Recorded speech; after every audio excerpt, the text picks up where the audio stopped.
What's up, YouTube, and welcome to Codename Scream. I am that horror guy. And I'm Mel. And we are back with another edition of our Team Chris versus Team Mel series. We've already explained it a bunch to you guys, so if you aren't with us to this point already, go ahead and check out all the other videos in this series while you're at it. Thank you to all the patrons on patreon.com/codenamescream for helping dictate all of the content this month. Yes. If you still want to join in, you still have some time to get in on the last voting at least. But we'll also have some more exclusive content for you. Yep. But I'm done jabbering about this. So are we shocked we have yet another Team Mel victory on our hands? No, we don't. This is yours.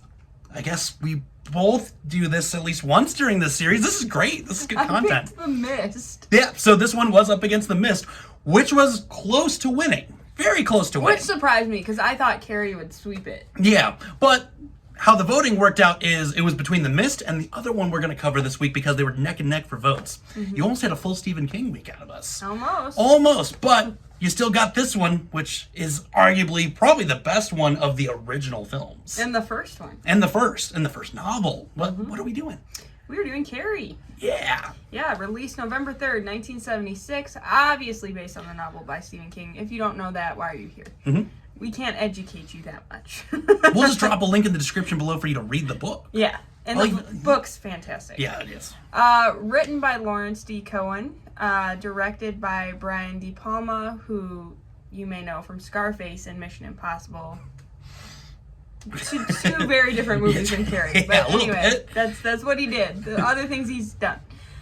Produced by Paul Monash. Yeah, this is a good. I was like double checking myself because I was like, whose name is Monash? No, I was about to say Moonash and Moonash? Yeah, we're both butchering names today.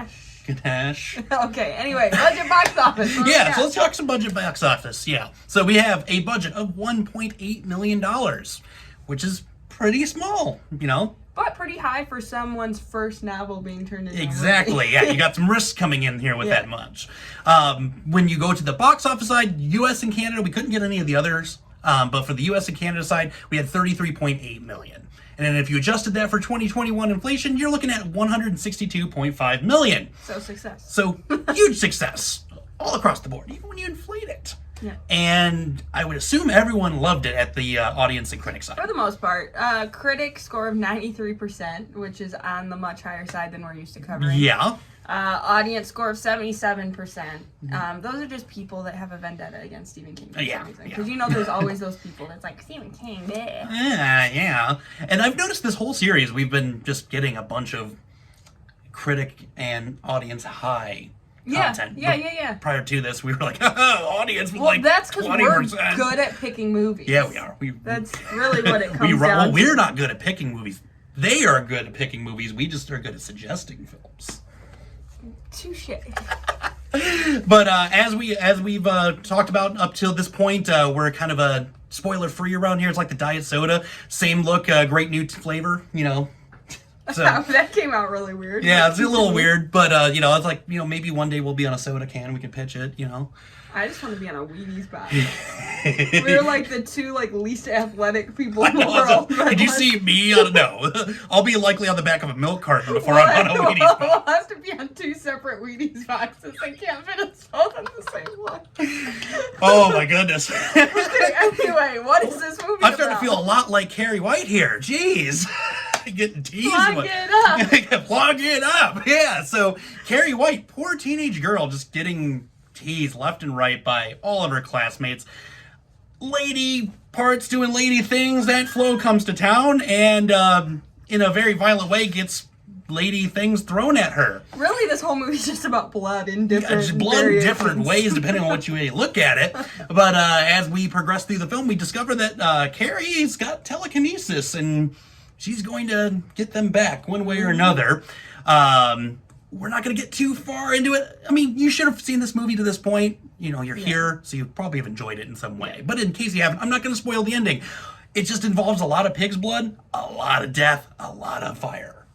And a creepy Carrie. Yeah, and a very, very creepy Carrie, and an even creepier ending. Yeah. Isn't that what that little kid called her, Creepy Carrie? Yep, Creepy Carrie. And then he was like on the bike. Yeah. So that's pretty much it. Like I said, you guys need to check this out for yourselves. I did provide a link in the description below for you to view it at your own time, then come join us here. Yeah, and make sure you go to the link if you haven't seen this before, because there's like a zillion different versions of this movie. Yeah. Watch the original first. Yeah, which is the one we're covering, and I will make sure you get that exactly. Because yes, there has been different versions of the original as well as the remake most recently, which has caused a lot of controversy. Eventually, I'd like to do like a series on like remake versus original, where we don't necessarily talk about the movies, we just talk about back to the roots of. Would be perfect. We'll go right back to the roots of. With that being said, yeah. Would you guys like to see that again? Like that's how we started this off, was remake versus original. If you guys want to see that type of content again, just let us know in the comments below. Yep. We'll gladly go back to that whole thing. Yep. So, what do you got for fun facts? Well, good news. At the 49th Academy Awards, we just talked about the Academy Awards. Yes, we did. A few videos ago, which is something we don't see very often. No, anymore. Yeah. Sissy Spacek was nominated for Best Actress, and Piper Laurie was nominated for Best Supporting Actress. So two nominations from this movie, a movie that no one knew who Stephen King was. It was a horror movie. It had all these things working against it, but that was crazy. So it works. Yeah, we were talking before we started filming that Halloween sneaks its way into every video that we do for some reason, unintentionally. Maybe unintentionally. But PJ Soul's film debut, she played Norma in this movie, but she later became known for playing Linda in 1978 Halloween. Totally. Totally. This was also John Travolta's first major film role. Yeah. Which he didn't have a major part, but it was a major movie. It was before Grease Lightning, Yeah. Before he got lame. before he was staying alive, Urban Cowboys agree. Pulp Fiction. Yeah. We can do this all day. Name John Travolta movies. He was also in a movie that apparently Fred Durst directed. Yes, I just found that out the other day, and I was like, I gotta watch this because I know it's gonna be bad. Anyways. Totally. When Sissy Spacek was preparing for the role of Carrie, she used self-isolation as a tool for getting into character. So she was like, she even apologized to like her castmates, saying like, I do like you, but I'm gonna just completely ignore you, because she wanted that feeling of people being cold to her, that she didn't know, and wanted to have that like genuine, just like, how you are with someone when you don't know them very well. Yeah, that awkwardness. And especially if there's someone that doesn't like you.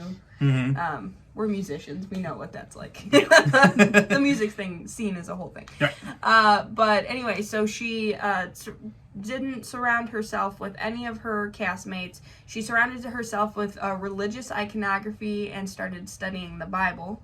And she also studied what she called the body language of people being stoned for their sins. Yeah. Just as gruesome as it sounds. And she started and ended every scene in one of those positions. Wow. So, like, what really comes to mind is that beginning scene when she's in the shower, and then, that kind of plays into it. But if you notice, she's weird anyway, and she just, like, is always like this and kind of like skittish. I know that's gonna end up being the clip. The clip, that's just me going there. Great, cool, awesome. But yeah, so I thought that was genius, because it really was like her being stoned with words. Right. So that was just the fact that she used that type of mentality going into this was just like, you should have won that Academy Award. Oh, absolutely. So Bates High School, obviously a reference from Psycho, because duh. Yeah. But this movie was full of Psycho references. The same 4 notes that repeat from the Psycho throughout this whole film. So I love the movies that pay homage to other movies, and this is just one of them. We talk about a lot of those over here. Yeah. The prom scene took over 2 weeks to shoot and took 35 takes. Oh, that's a lot of blood. Yeah.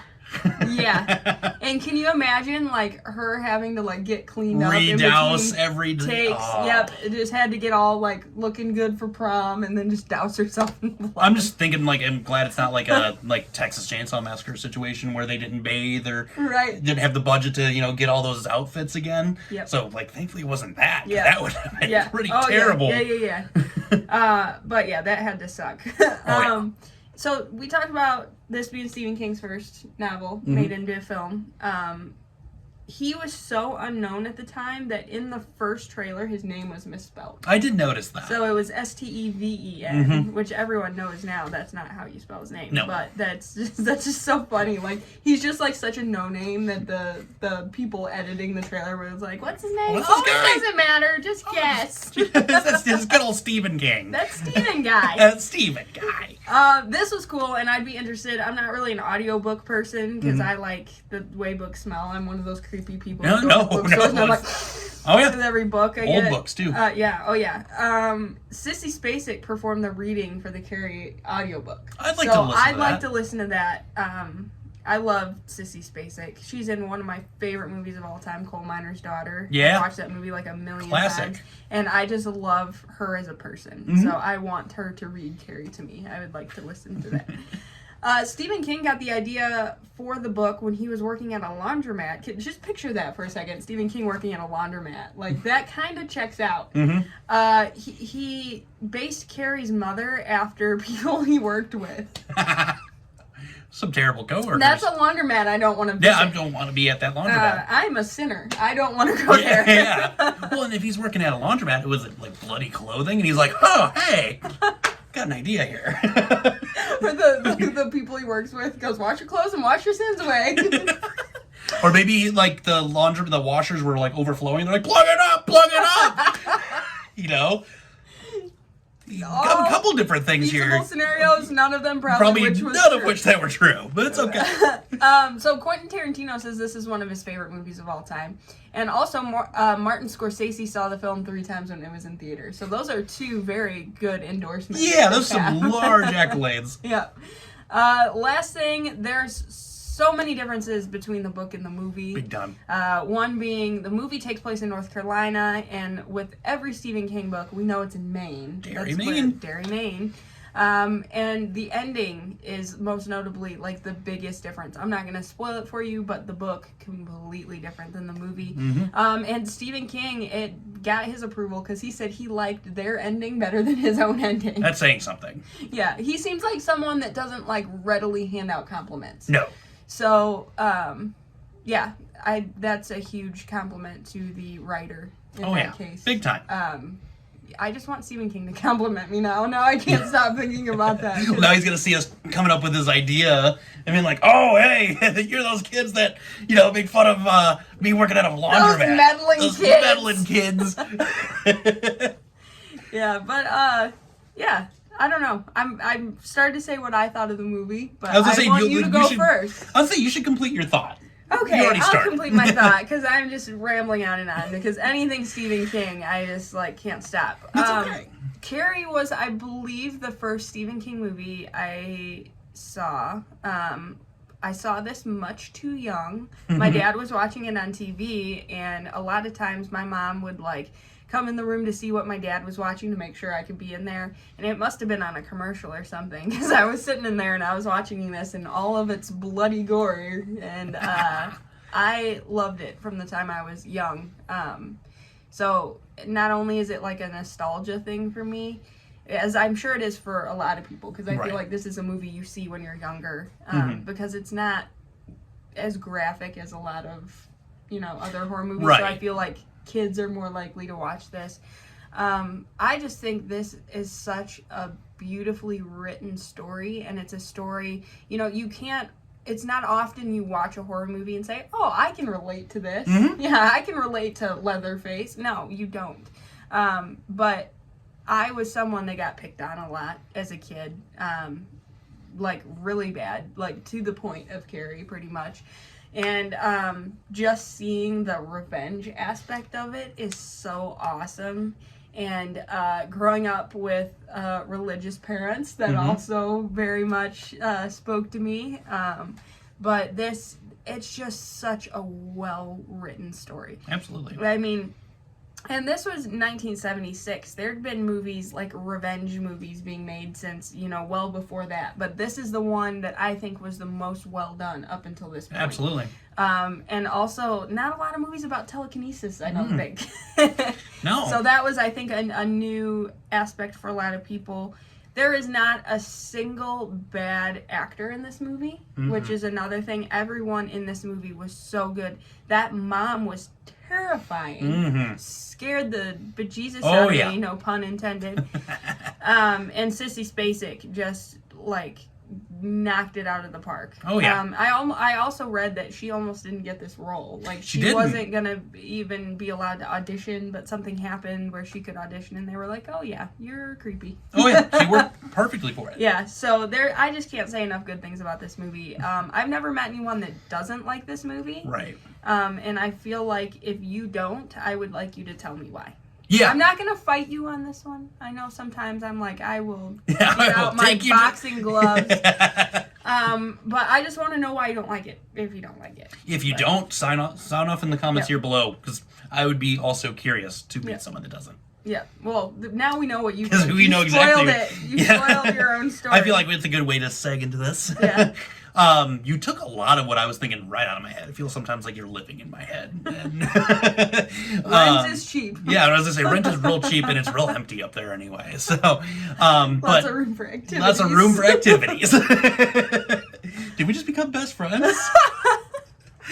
But back to all things Carrie. Yes. No, I definitely was someone that dealt with a lot of bullying growing up. Came from a moderately religious family. And so a lot of it struck home. Not to the extent of the abuse she got from home, and nothing to that. Yeah. But definitely, the level of abuse she was getting from her peers. Oh, yeah. And in anyone that's been bullied in their entire life, you can't tell me you haven't envisioned the revenge on the people that bullied you your entire growing up. And just daydreaming of things. It just so happens that also telekinesis is the one superpower I wish I could ever have. So it was relatable. Yeah. And it's crazy to think that in 76, I wasn't even born yet. And this movie can still relate to people, much later. And even still, probably. Yeah, this is one of those movies that's still relevant. And there's nothing cheesy about it. No. And for 76, I feel like that's super rare. Right. Because the movies coming out of the late 70s, early 80s were just cheese fest. Oh, yeah, big time. So, yeah, it's just... But like you said, the casting was amazing. You couldn't have done a better cast for the time period as well. Oh, definitely. And it was right before everyone blew up, too. So they were definitely on the cheap still. Yeah. But, yeah, just a fantastic story. The practical effects usage, amazing. We don't rant enough about those over here. Yep. And just, amazing performances. That mother is terrifying. And what even is nicer is if you look at the remake, and Julianne Moore was equally as terrifying. Yeah. Oh, yeah. So this whole story, you just can't say anything better about it.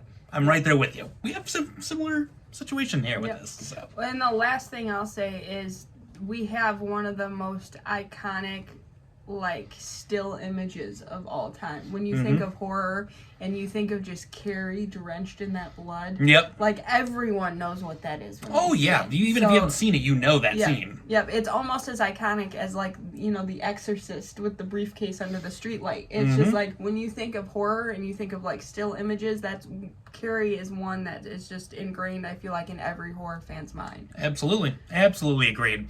Well, you guys know where our take is on this. What did you think if you have seen it? Again, spoiler-free if possible. Then again, if you haven't seen this and you're here, that'd be a shock. Really. Mild spoilers allowed. Save the full-on spoilers for Facebook, Instagram, Twitter, or email. You can message us on any one of those platforms. And we're nearing the end of our team versus team. Clearly, Team Mel's bringing in the wins left and right. Yeah. I'm starting to come to here. You guys know what to do moving forward. Yep. Let's bring this to the end. Me winning. Yeah, if we somehow end this thing in a tie, we might have to have the patrons decide what we're doing for a tiebreaker. Yep. And that's terrifying.